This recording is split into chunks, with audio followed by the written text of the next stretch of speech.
Good evening everyone. ये पिछले class में हमने एसएमसी मेटल 2020 है ना 2020 कंप्लीट कर लिया था। इस क्लास में अपन फर्स्ट क्लास एफएमसी का क्वेश्चन है। ये एफएमसी कोल है ना, फर्स्ट क्लास मैनेजर रिस्ट्रिक्टेड 2021। ठीक है, फर्स्ट क्लास मैनेजर रिस्ट्रिक्टेड कोल जो 2021 में एग्जाम हुआ था उसको अपन डिस्कस करेंगे।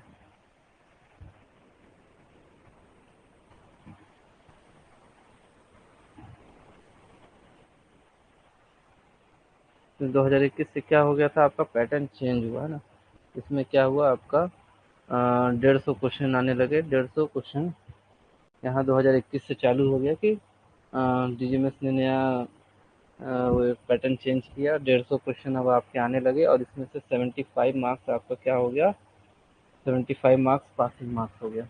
ठीक है, चलिए।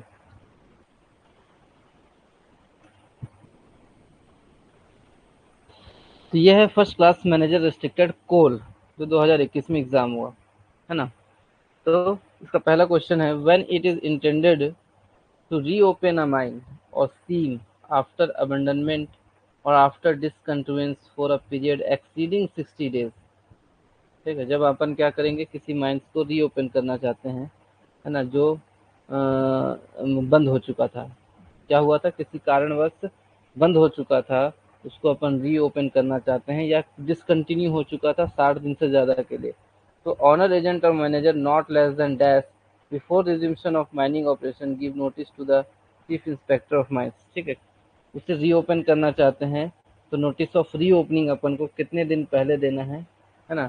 चीफ इंस्पेक्टर ऑफ माइंस को जो अपन नोटिस भेजेंगे कि अपन किसी माइंस जो बंद हो चुका था, डिसकंटिन्यू हो चुका था, अबंडन हो चुका था, उसको रीओपन करना चाहते हैं, तो कितने दिन पहले अपन उसका नोटिस देंगे, 30 डेज पहले। ठीक है, तो इसका आंसर क्या है आपका, 30 डेज पहले अपन रीओपनिंग का नोटिस देंगे। ठीक है, चलिए नेक्स्ट क्वेश्चन है, what do you mean by IAF, है ना।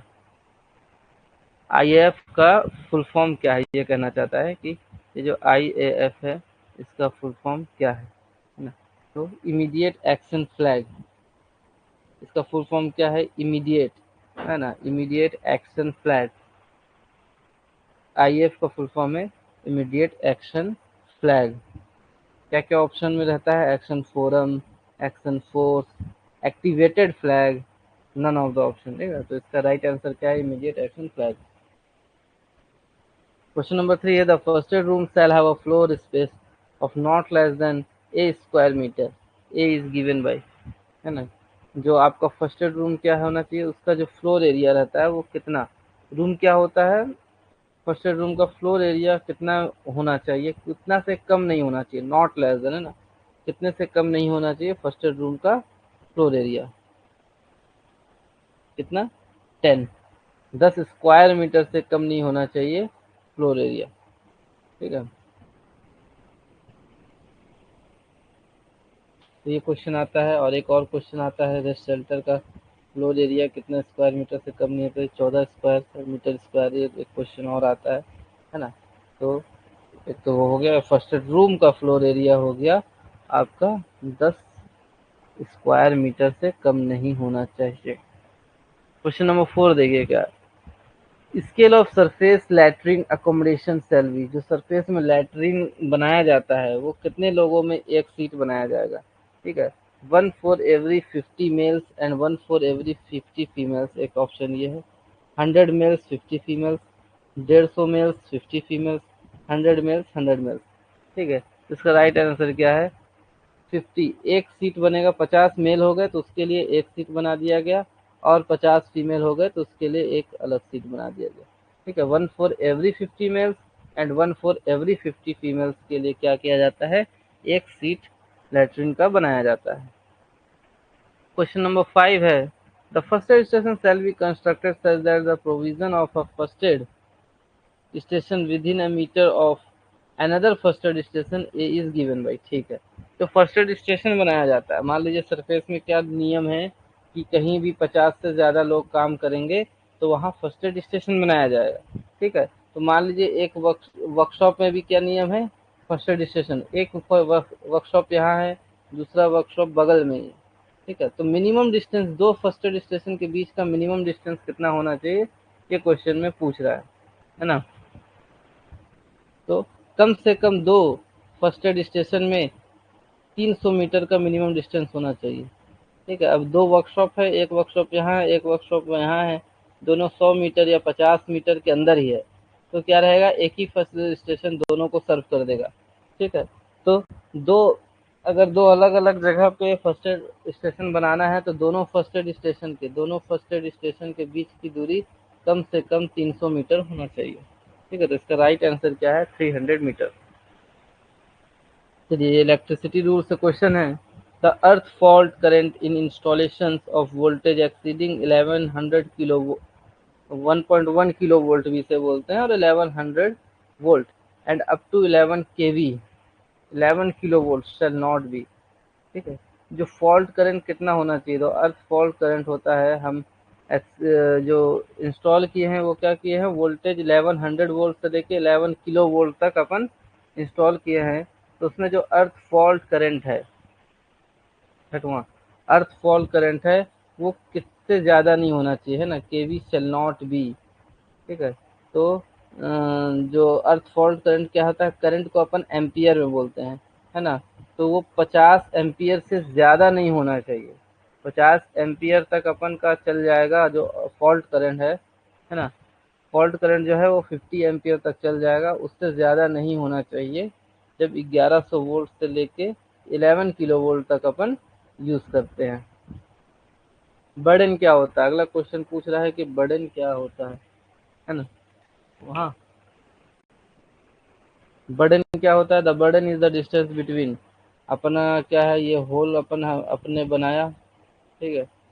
तो सेम जो रो में अपन दो होल के बीच के डिस्टेंस को अपन कहते हैं स्पेसिंग, और अलग अलग रो के दो होल के बीच के डिस्टेंस को अपन क्या कहते हैं, बर्डन। तो पहला option to blast hole in the same row, ये स्पेसिंग है, ये आंसर गलत है। डिस्टेंस बिटवीन टू रोज, है ना, और the first row of the blast hole and bench, और क्या बोल सकते हैं, ये बेंच का जो किनारा रहेगा, है ना, और ये फर्स्ट होल, इसको क्या कहेंगे अपन, बर्डन।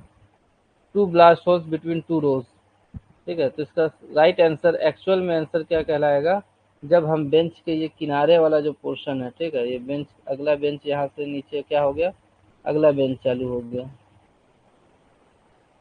तो बेंच का जो किनारा और क्या है, फर्स्ट रो ऑफ होल, पहला होल के बेंच के बीच को डिस्टेंस को अपन क्या कहते हैं, बर्डन कहते हैं। First row of the blast hole and bench, इसको अपन बर्डन कहते हैं, ठीक है। क्वेश्चन 7 का आंसर हो गया C. Question number 8, before the place of fatal accident is altered for valid reason, है ना।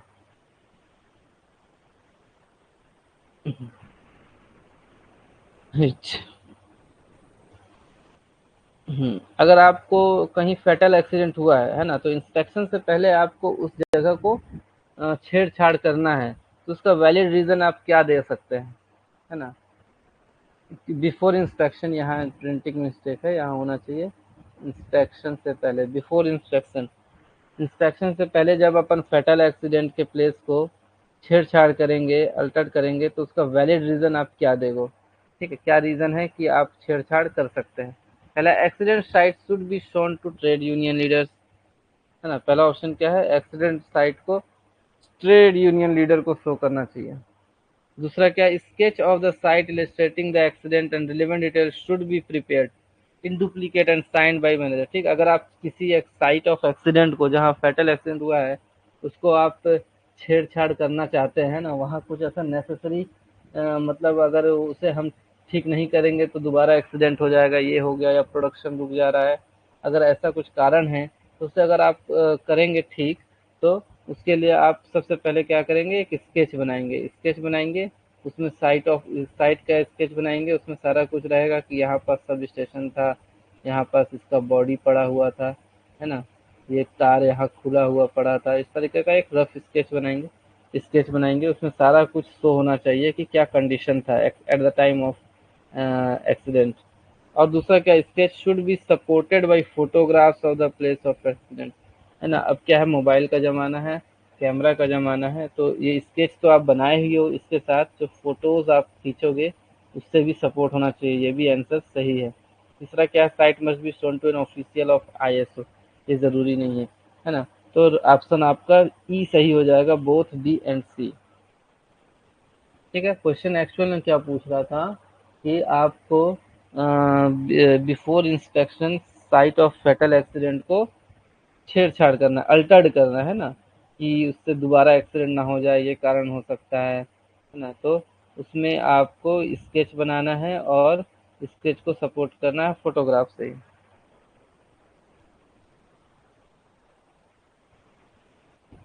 चलिए क्वेश्चन नंबर 9 देखिए। At every mine employing more than person on any day of the preceding calendar year there shall be provided suitable first aid room.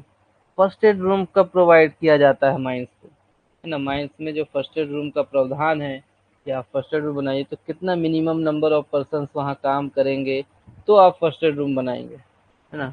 तो question number 9 से तो हमेशा से अपन पढ़ते आ रहे हैं। क्वेश्चन 9 का आंसर क्या है, 150। 150 या उससे ज़्यादा लोग काम कर रहे हैं, है ना।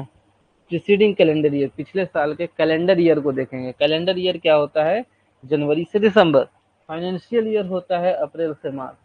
ठीक है, तो पिछले कैलेंडर ईयर को अपन देखेंगे, उसमें देखेंगे कि जब एम्प्लॉय 150 या उससे ज़्यादा एम्प्लॉय काम कर रहे हैं तो अपन वहाँ फर्स्ट एड रूम बनाएंगे। क्वेश्चन नंबर 10 है, preparation and implementation of emergency plan was made mandatory in CMR and MMR after. ठीक है, जो इमरजेंसी प्लान बनाने का जो कहा गया है सीएमआर और एमएमआर में, उसे कब मैंडेटरी किया गया, है ना। जो इमरजेंसी प्लान मतलब अगर आपके माइंड में कुछ ऐसा डिजास्टर हो जाता है ना, मान लो इनंडेशन हो जाता है, तो उसके लिए आप पहले से इमरजेंसी प्लान बनाकर प्रिपेयर रहते हैं। तो कौन से ईयर के बाद वो उसको मैंडेटरी किया गया सीएमआर और एमएमआर में। ठीक है, तो ईयर है ये 85, 83, 58, 89। इसका राइट आंसर क्या है, आफ्टर 1985। ठीक है, आफ्टर 1985 अमेंडमेंट ए। तो उसमें इमरजेंसी प्लान को प्रिपरेशन और अमेंडमेंट उसके बाद किया गया, 1985 के बाद। क्वेश्चन 11 देखिए, द ओनर और manager shell provide suitable residential accommodation for the manager within a distance of dash kilometre from all mine openings. ठीक है, जो ऑनर रहेंगे वो मैनेजर को अकोमोडेशन, रहने के लिए जगह देंगे माइन ओपनिंग, सारे माइन ओपनिंग से, है ना। इसको क्वेश्चन घुमा के भी पूछ सकता है, कहाँ से, फ्रॉम ऑल माइन ओपनिंग, जितने भी माइन ओपनिंग्स है वहाँ से कितने किलोमीटर के अंदर होना चाहिए मैनेजर का एकोमोडेशन। तो 5 किलोमीटर। ठीक है, 5 किलोमीटर के अंदर मैनेजर का रहने का व्यवस्था देना पड़ेगा ऑनर को और मैनेजर को। ठीक है, तो राइट आंसर हो गया 5 kilometre. Question number 12, competent person shall be a person. Competent person कौन होगा, हाँ, किसे कॉम्पिटेंट पर्सन आप बना सकते हैं, है ना। तो उसका एज, पहला सबसे पहला तो अपन सीएमआर में पढ़े हुए हैं कि उसका एज 20 साल, 20 साल, ये याद रखना है। मैनेजर का एज होता है 23 और कॉम्पिटेंट पर्सन का क्या होता है 20 साल। तो 20 साल से ज़्यादा एज होना चाहिए। Who has attended the age of 20, ये राइट आंसर है। और competent to perform the duties assign to them, ये भी राइट है कि जिसे भी हम कॉम्पिटेंट बनाएंगे, मतलब कॉम्पिटेंट मतलब क्या होता है, सक्षम व्यक्ति, है ना। सक्षम व्यक्ति मतलब कॉम्पिटेंट होना चाहिए अपने ड्यूटी को परफॉर्म करने के लिए, ये भी सही है। Who has been duly appointed in writing by the manager as a competent person, बिल्कुल मैनेजर उसे अपॉइंट करेगा कि ये एज अ कॉम्पिटेंट पर्सन ये काम कर सकता है। ठीक है, तो तीनों ऑप्शन इसके क्या हो गए, सही हो गए कि कॉम्पिटेंट, 20 साल उसकी एज होने चाहिए, वो कॉम्पिटेंट होना चाहिए काम जिस जो उसे असाइन किया जाए उसे करने के लिए, और उसे अपॉइंट कौन करेगा, मैनेजर। क्वेश्चन 13 देखिए, the plans required to show all features both above and below ground of all adjacent mine are as are situated within. ठीक है, तो जो प्लान हम बनाएंगे उसमें जो एबव और बिलो ग्राउंड सारे फीचर्स उसमें शो करेंगे, कितने मीटर तक, माइंस के कितने आसपास मीटर तक अपन सारे फीचर्स उसमें शो करेंगे, है ना। तो इसका राइट आंसर है क्वेश्चन नंबर 13 का 60 मीटर। माइंस से जो हमारा माइंस है अबव ग्राउंड बिलो ग्राउंड, इससे 60 मीटर तक अपन एडजेसेंट ऑफ माइंस में सारे फीचर्स, मतलब जितने भी मान लो कोई इम्पोर्टेंट नदी बह रहा है, पेड़ पौधे, कोई इम्पोर्टेंट स्ट्रक्चर है, बिल्डिंग है, उसको अपन शो करेंगे। Question number 14, a person is said to be not employed in the mine. ये जो ऑप्शंस आपको दिए हैं उसमें से कौन ऐसा है जो माइंस में एम्प्लॉयड नहीं है ना। Who work as a manager, ये एम्प्लॉयड है। Who work under appointment by the manager, ठीक है, मैनेजर जिसे अपॉइंट करता है वो भी एम्प्लॉय ही कहलाता है। तीसरा ऑप्शन क्या है,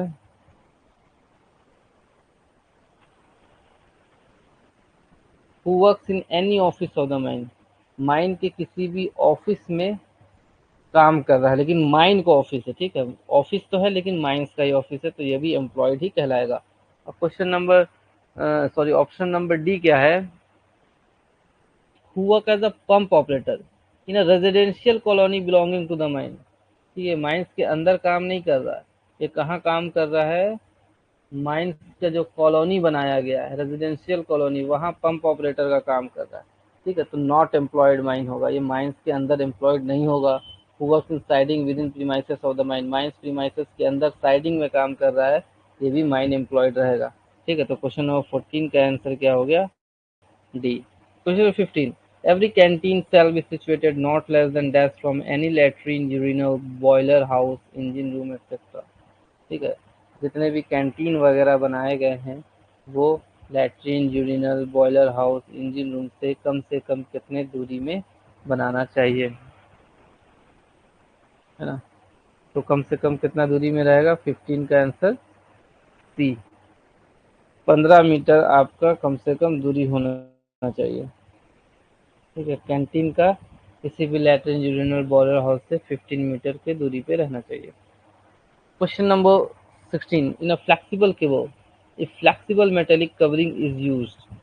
ठीक है, फ्लेक्सिबल केबल में जो फ्लेक्सिबल मेटेलिक कवरिंग यूज होता है उसका क्या है, ऑप्शन क्या क्या है, it can be used as the earth conductor instead of main earthing core.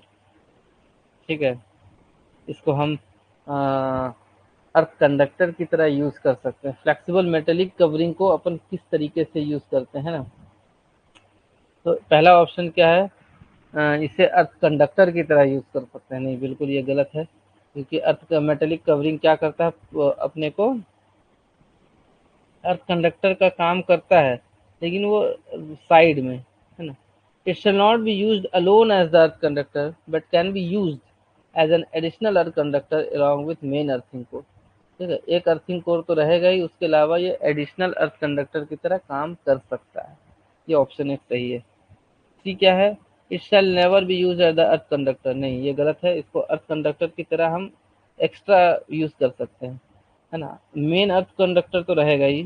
Another flexible metallic covering shall be use as earth conductor, इसके अलावा जो हम मेटल कवर लगा रहे हैं उसके अलावा एक और मेटल कवर लगाएंगे अर्थ कंडक्टर यूज करना, वो भी गलत है।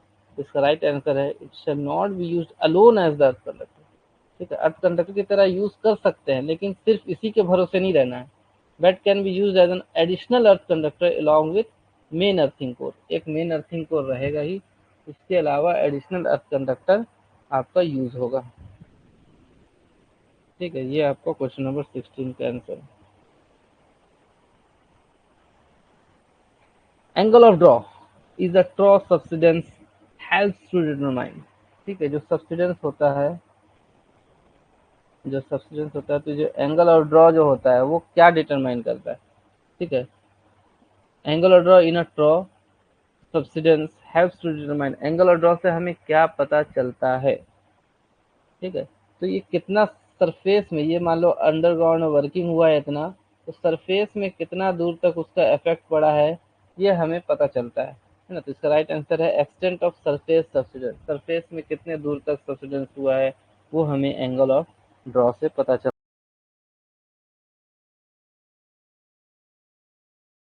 है। दूसरा ऑप्शन है मैक्सिमम सब्सिडेंस, तीसरा है प्लेन ऑफ फेलियर, चौथा क्रिटिकल वेट ऑफ ओपनिंग। नहीं, एक्चुअल में हमें एंगल ऑफ ड्रॉ से पता चलता है कि सरफेस में कहाँ तक एक्सटेंड हुआ है subsidence. Question number 18, which national conference on safety in mines recommended to adopt risk management as a tool for development. ठीक है, सेफ्टी कॉन्फ्रेंस, जनरल सेफ्टी का आप क्लासेस करेंगे तो उसमें अच्छे से इस बार कवर किया गया है कि कौन से सेफ्टी कॉन्फ्रेंस में क्या पहले बार आया। ठीक है, तो क्वेश्चन नंबर 18 जो है उसका राइट आंसर है सी, नाइन्थ नेशनल सेफ्टी कॉन्फ्रेंस में आपका पहली बार क्या बताया गया कि आप रिस्क मैनेजमेंट को अडॉप्ट करें, रिकमेंड किया गया है ना। तो नाइन्थ नेशनल सेफ्टी कॉन्फ्रेंस में आपका रिस्क मैनेजमेंट के बारे में रिकमेंड किया गया। Question number 19, every plan and section required to be maintain shall not. ठीक है, जितने भी प्लान एंड सेक्शन को बताया गया है मेंटेन करना है उसमें क्या नहीं होना चाहिए। ठीक है, क्या नहीं होना चाहिए ये आपका क्वेश्चन है। पहला ऑप्शन है सो नेम ऑफ माइन और an purpose for which the plan is prepared. तो ये ऑप्शन आपका सही है कि नेम वगैरह उस प्लान में होना चाहिए। दूसरा है शो द नॉर्थ और मैग्नेटिक मेरिडियन विद डेट। ठीक है, आपका नॉर्थ और मैग्नेटिक मेरिडियन भी प्लान में शो होना चाहिए कि ट्रू नॉर्थ किधर है, मैग्नेटिक मेरिडियन किधर है, डेट भी होना चाहिए। तीसरा ऑप्शन है so scale of plan at least 25 centimetre long and suitably subdivided and also show RF। ये भी सही चीज है कि स्केल ऑफ प्लान हमको शो करना है कम से कम 25 सेंटीमीटर लॉन्ग। ठीक है, और RF भी उसमें बताना है। अगला ऑप्शन है only convention shown in second schedule of the CMR shall be used in preparing all plans and section. ये भी राइट आंसर है कि सेकंड शेड्यूल के अकॉर्डिंग जो भी कन्वेंशन हमारा, जैसे एयर लॉक ऐसा होता है ना, पर एयर क्रॉसिंग ऐसा होता है, ये जो कन्वेंशन वगैरह सेकंड शेड्यूल में दिया गया है CMR का, उसके अकॉर्डिंग ये भी सही आंसर है। अपना आंसर क्या, शेल नॉट, नॉट वाला क्वेश्चन। लास्ट ऑप्शन है show the names of director general of mine safety and director of the region. ये आपको शो नहीं करना है और इस क्वेश्चन में नॉट वाला क्वेश्चन है, यही आंसर है कि प्लान में आप डायरेक्टर जनरल का नाम नहीं लिखेंगे। What is the generic obligation of owner to maintain safety in mind, है ना। क्वेश्चन नंबर 20, पहला what is generic obligation of owner to maintain safety in mind. तो इसका ऑप्शन क्या क्या, to discuss with the contractor, to deploy contractor workers, to deploy competent staff and employees, है ना। तो सेफ्टी को मेंटेन करने के लिए जो हमारा माइंस में सेफ्टी को मेंटेन करने के लिए ऑनर को क्या करना चाहिए, जो भी कॉम्पिटेंट स्टाफ और एम्प्लॉय को ही डिप्लॉय करना है। ये नहीं कि किसी को भी उठा करके ले आए, है ना, जो सक्षम है काम करने में। जैसे अब वेल्डिंग वगैरह का काम होता है तो जो सच में वेल्डर है, जो वेल्डिंग जानता है, हाइट वगैरह में काम कर सकता है, उसे ही अपन डिप्लॉय करेंगे। हेवी मशीनरी से अपन सेफ्टी से कोई मतलब नहीं है। कॉन्ट्रैक्टर से डिस्कस करके सेफ्टी से अपना क्या मेंटेन हो जाएगा, है ना। कॉन्ट्रैक्टर वर्कर्स डिप्लॉय करने से नहीं, जो सक्षम व्यक्ति है, जो एक्चुअल में कॉम्पिटेंट है काम करने के लिए, है ना, उसको अपन डिप्लॉय करेंगे तो मेंटेन रहेगा safety. Question number 21, if the number of persons employed in the mine is 500, then the quantity of water required is। ठीक है, 21। इस तरीके का क्वेश्चन, ये घुमा फिरा क्वेश्चन पूछ दिया है ना हमारे, जैसे दिया एक्चुअल में हम बुक में क्या पढ़े हैं कि पर पर्सन कितना पानी होता है, कितना लीटर पानी पर पर्सन देना पड़ेगा, है ना। तो इसमें क्वेश्चन थोड़ा सा कैलकुलेशन भी दे दिया कि 500 लोग काम कर रहे हैं, सॉरी, 500 लोग काम कर रहे हैं। ठीक है, तो एक्चुअल में अ,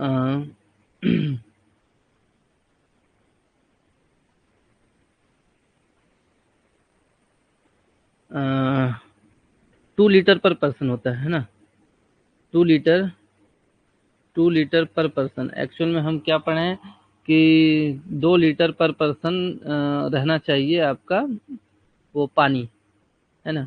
तो एक पर्सन के लिए 2 लीटर, तो 500 पर्सन के लिए कितना हो जाएगा, 500 इंटू 1000 लीटर।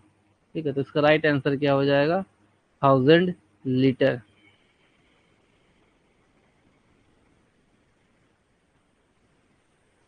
ठीक है, चलिए अगला क्वेश्चन देखते हैं।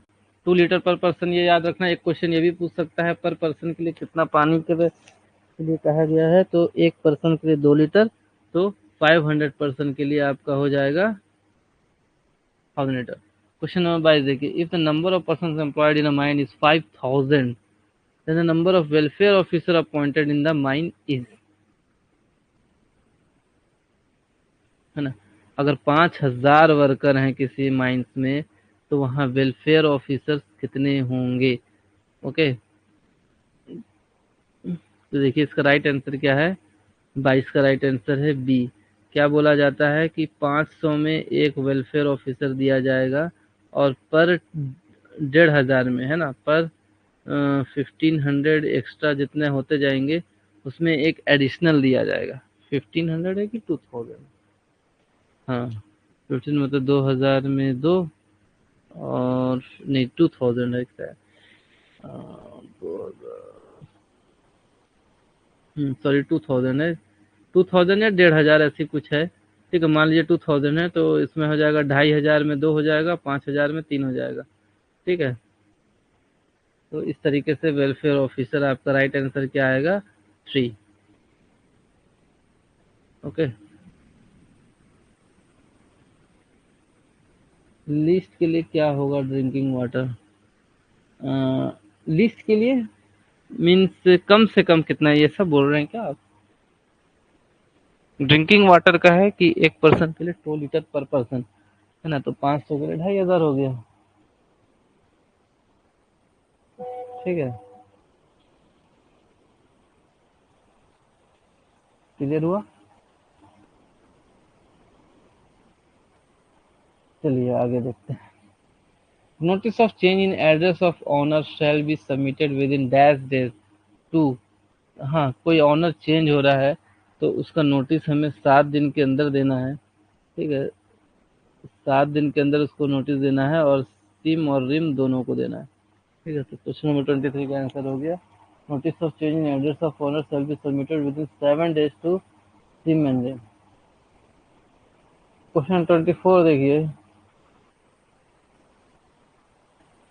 a person having the qualification of 8th standard from recognized government school of any state for which mining examination he is eligible। सिर्फ 8वीं पास है। ठीक है, 8वीं पास है, तो वो किस एग्जामिनेशन के लिए एलिजिबल रहेगा। पहला है मैनेजर सर्टिफिकेट, सर्वेयर सर्टिफिकेट, सरदार सर्टिफिकेट, और इंजन ड्राइवर सर्टिफिकेट, और ओवरमैन सर्टिफिकेट। ठीक है, तो क्वेश्चन नंबर 24 का राइट आंसर है डी, इंजन ड्राइवर सर्टिफिकेट के लिए लिटरेट मांगता है। ठीक है, 8th स्टैंडर्ड भी चल जाएगा। और ये सेकंड सरदार, तो ये सब तो ऊपर के एग्जाम हो गए, सर्वेयर, सरदार, मैनेजर, ओवरमैन, ये सभी ऊपर के एग्जाम हो गए। मिनिमम सरदार तक अपन को 12th चाहिए। ठीक है, जिसको कहीं कहीं इंटरमीडिएट भी कहा जाता है। ठीक है, आपके ऑप्शन में अगर इंटरमीडिएट रहा तो आपको कंफ्यूज नहीं होना है। तो 8th स्टैंडर्ड अगर पास है तो वो वाइंडिंग इंजन ड्राइवर सर्टिफिकेट के लिए अप्लाई कर सकता है। ठीक है, और बाकी सरदार भी आपको याद रखना है कि सरदार सर्टिफिकेट के लिए मिनिमम क्वालिफिकेशन क्या चाहिए, 12th, जिसे इंटरमीडिएट भी कहा जाता है। Question number 25, all portable and transportable machine used in below ground mine shall operate. ठीक है, जितने पोर्टेबल और ट्रांसपोर्टेबल मशीन्स होते हैं अंडरग्राउंड माइंस में, है ना, जैसे कि एलएचडी बोल सकते हैं, एक जगह से दूसरी जगह जो जा सकता है, on remote control from the concern switch gear, है ना। कौन ऑपरेट करेगा, जितने भी ट्रांसपोर्टेबल और पोर्टेबल मशीन है। तो एक तो हो गया पहला, on remote control from the concern switch gear. दूसरा ऑप्शन क्या है, फ्रॉम कंसर्न स्विच गियर। ठीक है, तीसरा ऑप्शन है on remote control from the concern switch gear with pilot core protection. एक ही ऑप्शन सही है ना, पायलट कोर प्रोटेक्शन होना चाहिए on remote control from the concern switch gear. With pilot core protection only, नहीं, ठीक है। तो जो भी पोर्टेबल और ट्रांसपोर्टेबल मशीन यूज हो रहे हैं जैसे कंटिन्यूस माइनर वगैरह, है ना, तो कैसे ऑपरेट कर सकते हैं आप, on remote control from the concern switch gear pilot core protection के साथ, ठीक है। तो क्वेश्चन नंबर 25 का आंसर हो गया सी। 26 है, what are the requirements of experience and qualification for rescue superintendent, ठीक है। रेस्क्यू स्टेशन जो होते हैं, रेस्क्यू रेस्क्यू स्टेशन, उसका सुपरिटेंडेंट जो बनाया जाता है ना, तो कौन है जो जो सुपरिटेंडेंट बन सकता है, ये आपका ऑप्शन है, क्वेश्चन है। किसे, उसका मिनिमम क्वालिफिकेशन क्या होगा सुपरिटेंडेंट बनने के लिए। A rescue trained person has 10 years of practical experience below ground work in mines and holds first class manager certificate of a type non-restricted to open cast working, पहला option. दूसरा है 15 साल का अंडरग्राउंड एक्सपीरियंस होना चाहिए और उसके पास FMC certificate unrestricted होना चाहिए, ठीक है। तीसरा ऑप्शन है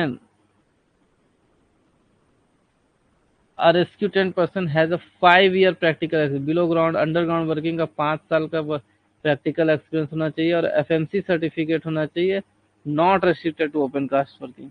और डी है rescue train person has 5 year underground का वर्किंग का 5 साल और first class manager certificate only लिखा है। और लास्ट ऑप्शन है 5 साल का प्रैक्टिकल एक्सपीरियंस होना चाहिए अंडरग्राउंड का और holds first class manager certificate, है ना।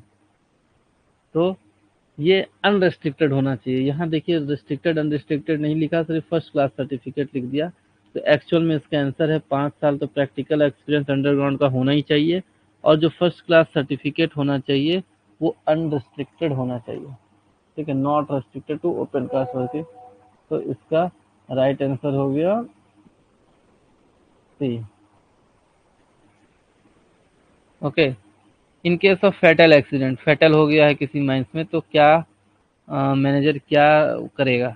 Manager shall inquire it by himself and can't get it done by others, ठीक है, खुद ही करेगा और किसी और के से इंक्वायरी नहीं करा सकता, है ना।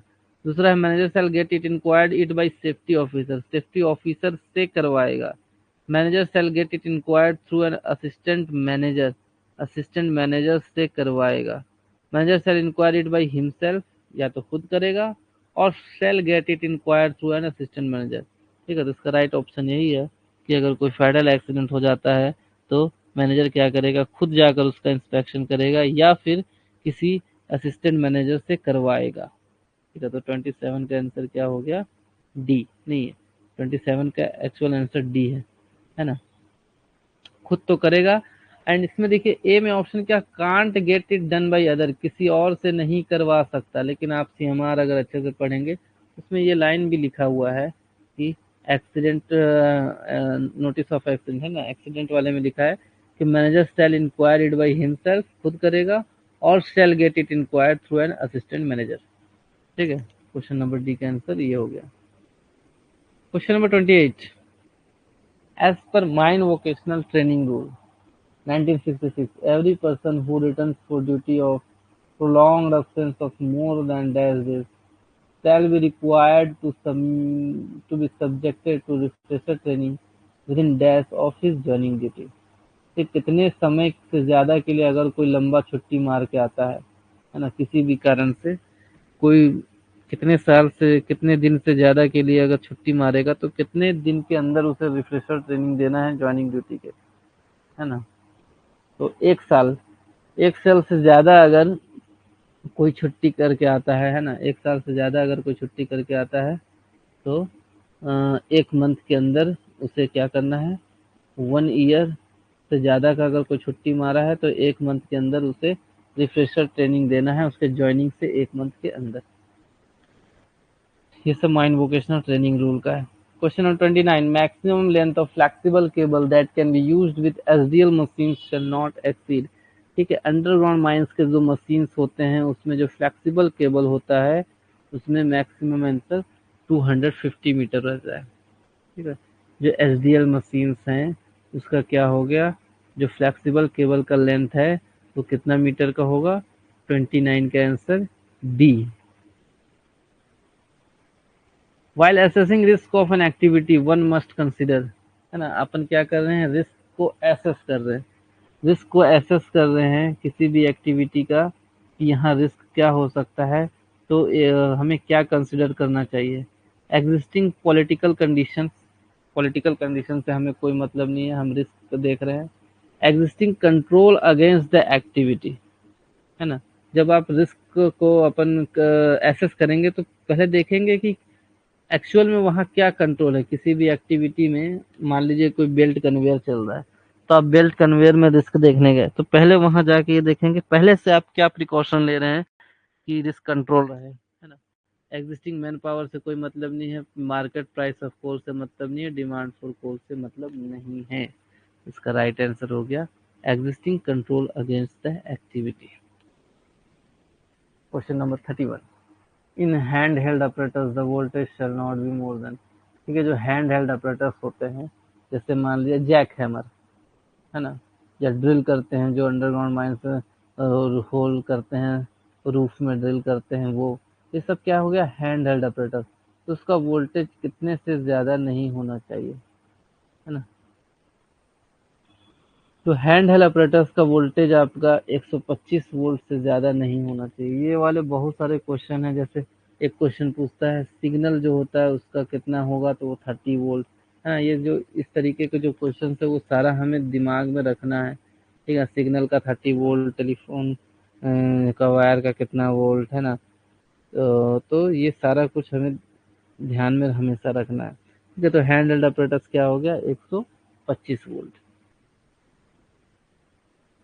32, when there is a change of manager of any mine, the outgoing manager shall hand over the incoming manager a report called dash in form dash, and a copy of the report shall be sent to the RI under regulation 28 of CMR 2017, ठीक है। तो अगर कोई manager का transfer हो रहा है या रिटायर हो रहा है, तो वो आने वाले मैनेजर को अपना चार्जिंग देगा, हैंड ओवर करेगा, है ना। तो उसको क्या कहा जाता है और किस फॉर्म में किया जाता है, ठीक है। क्वेश्चन नंबर 32, तो इसका मैनेजर चार्ज रिपोर्ट कहा जाता है, ठीक है, इसे मैनेजर चार्ज रिपोर्ट कहा जाता है। Option statutory diary, field report, EMP and mining plan, weekly reports of manager, ये सारा कुछ ऑप्शन है, लेकिन राइट ऑप्शन क्या है, मैनेजर का चार्जिंग रिपोर्ट रहेगा। और किस फॉर्म में देगा, फॉर्म 7 में, ठीक है। तो आंसर इसका D. Question number 33. What shall be the minimum age of surveyor to be appointed as surveyor of a mine under the CMR 2017? ठीक है, जो सर्वेयर हम अपॉइंट करते हैं उसका मिनिमम एज कम से कम कितना होना चाहिए, ठीक है। तो ये हमें याद रखना है कि मैनेजर्स अपॉइंट करते हैं तो मैनेजर का कितना होना चाहिए, 23। उसी तरीके से सर्वेयर का भी कम से कम एज क्या होना चाहिए, 23। माइंस का सर्वेयर है ना, तो 23 एज कम से कम इसका होना चाहिए। कॉम्पिटेंट पर्सन याद रखना है 20 साल।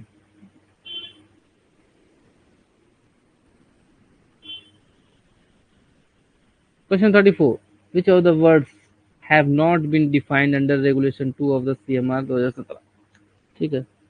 रेगुलेशन 2 में डेफिनेशंस जो दिया हुआ है, बहुत सारे डेफिनेशंस दिए हैं, तो इनमें से किसका डेफिनेशन नहीं दिया है ना। तो ये आप पढ़ेंगे तो गैस का दिया है, फेस का दिया है, फॉर्म और डिस्यूज वर्किंग के बारे में बताया गया है, कॉन्ट्रैक्टर और कमिटी के बारे में भी बताया गया है, डिजाइनर एंड मंथ के बारे में, लैंड और वाटर का डेफिनेशन नहीं दिया गया है, ठीक है। तो किसका डेफिनेशन नहीं दिया गया है, इस तरीके का भी क्वेश्चन आ रहा है, तो ये भी हमें ध्यान रखना है। Personal risk assessment procedure advised through circular 2 of 2014 is to ensure that, है ना। पर्सनल रिस्क असेसमेंट क्यों किया जाता है, क्या इंश्योर करने के लिए पर्सनल रिस्क असेसमेंट किया जाता है। ऑप्शन देखिए क्या क्या है, पर्सनल लीम अबाउट रिस्क असेसमेंट, ऐसा नहीं है कि पर्सनल लीम के पर्सनल लीम अबाउट रिस्क असेसमेंट के कारण है। दूसरा क्या, all work activities are given a final check to identify and control any potential hazard that may have not already been addressed, ठीक है।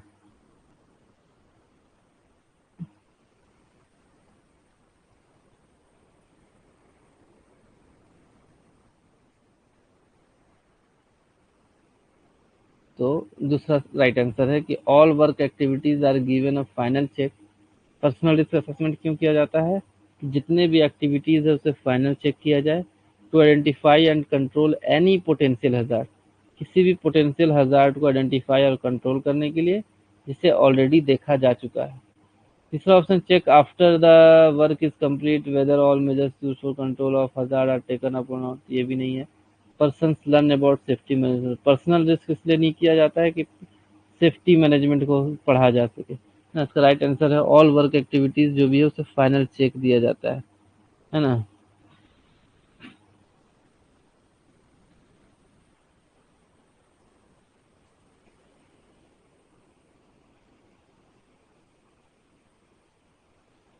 ठीक है, तो ये है पहला ऑप्शन तो है कि पर्सन लीव। लीव मतलब क्या होता है कि आपका उसके बारे में समझाना है ना, कि किसी पर्सन को रिस्क असेसमेंट के बारे में समझाने के लिए ऐसा पर्सनल रिस्क असेसमेंट किया जाता है। ऐसा कुछ नहीं है। आपका राइट ऑप्शन क्या है, all work activities are given a final check, है ना। ये आपका right answer. Question number 36, quartz content in respirable airborne dust sample shall be determined by, है ना। क्वार्ट्ज कंटेंट को कैसे डिटरमाइन करना है, laboratory approved by the mine owner के अप्रूवल वाला laboratory approved by the mine manager अगर जिसने जिस लेबोरेटरी को अप्रूव किया उसमें, laboratory approved by the inspector of mines और laboratory approved by the chief inspector of mines. ठीक है, जो सीआई ने अप्रूव किया है जिस लेबोरेटरी को, वहीं जाके अपने को क्वार्ट्ज कंटेंट रेस्पिरेबल एयरबोर्न डस्ट में मेजरमेंट करना है कि क्वार्ट्ज कंटेंट कितना है। ठीक है, अगला क्वेश्चन है, for every mine wherein dash or more person are ordinary employed the owner agent or manager shall designate dash suitable qualified employees of the mine as workman inspector. तो कितने से ज्यादा लोग काम करेंगे तो कितना वर्कमैन इंस्पेक्टर दिया जाएगा, यह आपका क्वेश्चन है। तो इसका राइट आंसर है 500 या उससे ज्यादा लोग काम करते हैं। For every mine wherein 500 more person are ordinary employed the owner agent manager shall submit 3 suitable qualified employees of the mine as workman inspector। ठीक है, 500 या उससे ज्यादा लोग काम करते हैं तो 3 लोगों को अपन मैकेनिकल इलेक्ट्रिकल और माइनिंग तीनों डिपार्टमेंट से अलग अलग अपन क्या करेंगे, उसको 3 ठो वर्कमैन इंस्पेक्टर नॉमिनेट करेंगे। ठीक है, question 38, minimum qualification of person for appointed as a safety officer of a below ground mine with an average monthly production of 13,000 ton. ठीक है, किस सेफ्टी ऑफिसर हम किसे बना सकते हैं जब उसका हमारा मिनिमम प्रोडक्शन मंथली प्रोडक्शन कितना हो रहा है, 13,000 टन। ठीक है, तो first class second class manager certificate कम से कम होना चाहिए। 13,000 टन से ज़्यादा आपका मंथली एवरेज आउटपुट है तो जो भी सेफ्टी ऑफिसर जिसे हम बनाएंगे उसके पास फर्स्ट क्लास या सेकंड क्लास मैनेजर सर्टिफिकेट होना चाहिए। Question number 39, safety management plan can be useful only. Safety management plan useful हो सकता है सिर्फ only if it is prepared by involving official supervisors and workers of the concern mine. ठीक है, तो safety management plan बनाया जाता है उसमें अपन इन्वॉल्व करें ऑफिशियल्स को, सुपरवाइजर्स को, वर्कर्स को, है ना। क्वेश्चन नंबर 13 बी ऑप्शन है, the action decided are monitored timely and deviations are corrected. जो एक्शंस लिए गए हैं सेफ्टी मैनेजमेंट प्लान में उसको मॉनिटर करें और अगर जरूरी है तो उसको डेविएट करें, है ना, अलग करें कि उसमें कुछ इम्प्रूवमेंट कर सकते हैं। और 39 का क्या है, it is reviewed from time to time to kept and update, है ना। टाइम टू टाइम इसे रिव्यू भी करना है। It is approved by DGMS, सिर्फ डीजीएमएस अप्रूवल से यूजफुल नहीं होगा। सेफ्टी मैनेजमेंट प्लान हमने बना तो लिया लेकिन यूजफुल कब होगा, जब हम उसे रिव्यू करते रहेंगे, टाइम टू टाइम अपडेट करते रहेंगे, है ना, मॉनिटर करते रहेंगे टाइमली, और जहाँ जरूरत हो करेक्शन का वहाँ करेक्शन करेंगे, और ऑफिशियल्स को इन्वॉल्व करेंगे, सारे सुपरवाइजर्स को इन्वॉल्व करेंगे इसको बनाने में, तब ये यूजफुल होगा। ठीक है, हमें सिर्फ पेपर में सेफ्टी मैनेजमेंट प्लान नहीं बनाना है, ऐसा सेफ्टी मैनेजमेंट प्लान बनाना है कि ऐसा सेफ्टी मैनेजमेंट प्लान बनाना है जिससे कि आपका ये हो, यूजफुल हो। ठीक है, चलिए क्वेश्चन नंबर 40 देखें। Reportable injury. Reportable injury means any injury other than Reportable injury means any injury other than serious bodily injury which involves the enforced absence of injured person from work for a period of। ठीक है, एक होता है minor injury जो 24 घंटे में वापस आ जाता है। दूसरा होता है रिपोर्टेबल इंजरी जिसमें 72 घंटे या उससे ज्यादा कोई अब्सेंट रहता है, तो उसे क्या कहता है? 72 आवर्स और मोर। ये प्रिंटिंग मिस्टेक है, यहाँ मोर होना चाहिए। ठीक है, 72 आवर्स भी ऑप्शन है और मोर। 24 घंटे में अगर कोई वापस आता है 24 घंटे उससे ज्यादा में तो माइनर इंजरी, 72 घंटे में रिपोर्टेबल इंजरी, और किसी का हड्डी वगैरह टूट जाता है ना, हड्डी वगैरह टूट जाता है और इस तरीके का कुछ इंजरी होता है तो उसको अपन सीरियस बॉडली इंजरी कहते हैं। ठीक है, ये सारा अपने को क्लियर होना चाहिए। इस तरीके के क्वेश्चन तो रिपोर्टेबल, सीरियस बॉडली इंजरी ये सबसे हर साल पूछता है। ठीक है, चलिए, ये पता नहीं बगल से बहुत आवाज आ रहा है, अपन इसके आगे नेक्स्ट क्लास में कंटिन्यू करते हैं। ठीक है, question number 40 first class restricted 2021 का 40 तक हमारा हो गया।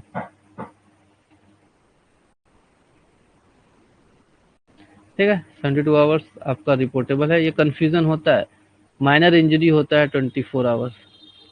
क्लियर? ये छोटा छोटा मिस्टेक से एग्जाम में गड़बड़ हो जाता है, तो ये हमें एग्जाम में भी ध्यान रखना है। एकदम फंडा क्लियर होना चाहिए। ये कैसे क्लियर होगा? बार बार एक ही चीज को अपन पढ़ते रहेंगे। अभी समय है हमारे पास 3 महीने, तो ये सब जो सीधी मिस्टेक से अपन बच सकते हैं एग्जाम में। चलिए नेक्स्ट क्लास में कंटिन्यू करते हैं। Good day.